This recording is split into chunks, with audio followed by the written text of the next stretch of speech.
बिस्मिल्लाहिर्रहमानिर्रहीम। अस्सलाम वालेकुम वरहमतुल्लाह। उम्मीद करता हूँ कि आप सभी खैरियत से होंगे। मेरी बताई एहतियात, हिदायत और नुस्ख़ात पे अमल करके एक सेहतमंद और खुशगवार ज़िंदगी आप लोग गुजार रहे होंगे। मैं हूँ हकीम हाफिज़ अब्दुल समद और आप देख रहे हैं मेरा यूट्यूब और फेसबुक का चैनल। आज के मौजू की तरफ चलता हूँ। लकवा जो है वो फेशियल पैरालाइसिस इसको बोलते हैं। चेहरे का एक हिस्सा गैर तबई तौर पे, मैं इसका बता दूं कि लकवा होता क्या है पहले, कि चेहरा जो है वो गैर तबई तौर पे एक साइड उसकी जो है वो झुक जाती है, दूसरी साइड से जो है वो टेढ़ी हो जाती है। ऐसे ऐसे मुंह जो है वो टेढ़ा हो जाता है।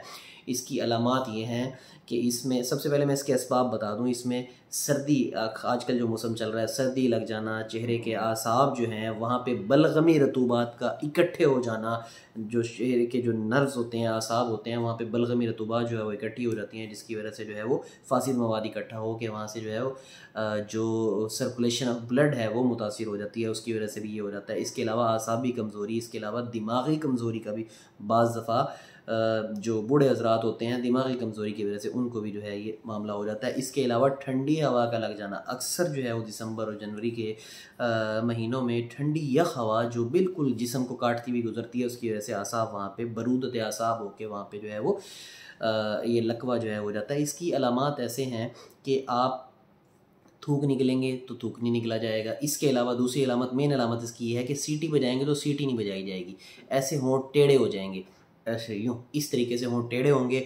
इसके अलावा आपको जो है वो जो साइड है आपकी वो बाकायदा खिंची हुई नज़र आएगी। ये एक साइड बिल्कुल खिंची हुई नज़र आएगी। इसमें फ़ौरी तौर पे क्या करना है कि फ़ौरी तौर पे आपने, अब मैं इसके इलाज की तरफ आने लगा हूँ। इसके मैंने असबाब भी बता दिए, इसका मैंने आपको जो है वो अलामात भी बता दी कि क्या होती हैं अलामात। अच्छा, इसको फ़ौरी तौर पे करना ये है कि तिलों का तेल लेना है, उसमें दार चीनी और लौंग, इतनी इतनी दार चीनी और लौंग एक एक तोला डाल लें 50 ग्राम तेल के अंदर।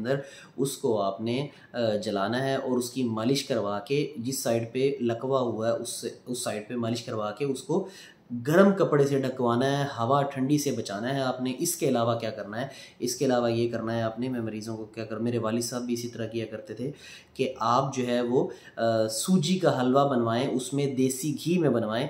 देसी घी में बनवा के उसमें आप सुंड, जो खुश्क अदरक होती है वो सुंड जो है वो डलवाएं और साथ जो है वो उसमें हल्दी डलवाएं, इतनी इतनी सुंड और हल्दी लाजमी डलवाएं। वो सुबह शाम देसी घी का हलवा खिलाएं, खाने के अंदर भी देसी घी डलवाएं।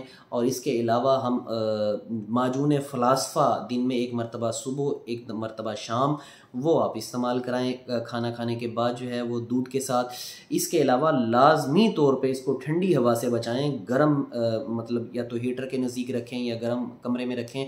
नुस्खा भी इसके लिए जो हम देते हैं, नुस्खा भी मैं बता रहा हूँ, आपको पता है नुस्खाजात मैं अपने मुजर्रब अपने ख़ानदानी नुस्खाजात आपसे शेयर करता होता हूँ, अपने मतलब के जो हमारे जो मेरे वालिद साहब के दौर के, उनसे भी पहले के जो है वो हमारे मतलब पे चले आ रहे हैं। नुस्खे को आप नोट फरमा लें। इसमें नुस्खा ये है कि हल्दी लेनी है आपने, एक तोला सुंड लेनी है आपने, एक तोला लौंग लेनी है आपने, एक तोला दार चीनी लेनी है आपने, एक तोला, मैं फिर दोबारा रिपीट कर रहा हूँ कि हल्दी लेनी है आपने, एक तोला सुंड लेनी है आपने, एक तोला लौंग लेनी है आपने, एक तोला दार चीनी लेनी है आपने, एक तोला। इन चारों चीज़ों को आपने बारीक करके 1000 mg के कैप्सूल भर लेने हैं। मतलब 1 ग्राम दवा सुबह, 1 ग्राम दवा दोपहर, 1 ग्राम दवा शाम। दिन में 3 मरतबा आपने ये मरीज़ को खिलानी है, मरीज़ को या मरीज़ा को।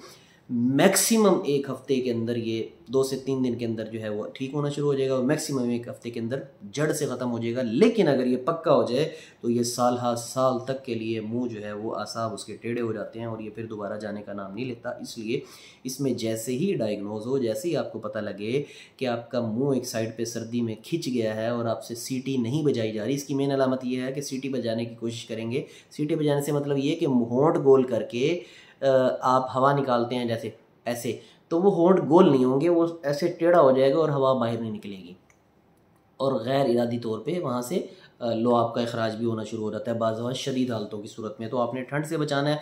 मैंने मुकम्मल इलाज इसका आपको बता दिया कि सूजी का हलवा देसी घी में तरबतर करके उस पर सुंड और आपने साथ हल्दी लाजमी इस्तेमाल करानी है। नुस्खा भी मैंने आपको बता दिया। साथ माजून फ़लास्फ़ा 1 चाय वाली चमची सुबह, 1 चाय वाली चमची शाम, ये इस्तेमाल कराएँ पहले दूसरे दिन से ही, बग़ैर किसी भी जो है वो आपको डॉक्टर हकीम के पास जाए। ये घर पे ही आप इसका इलाज कर लेंगे, ईज़िली जो है ये ख़त्म हो जाता होता है।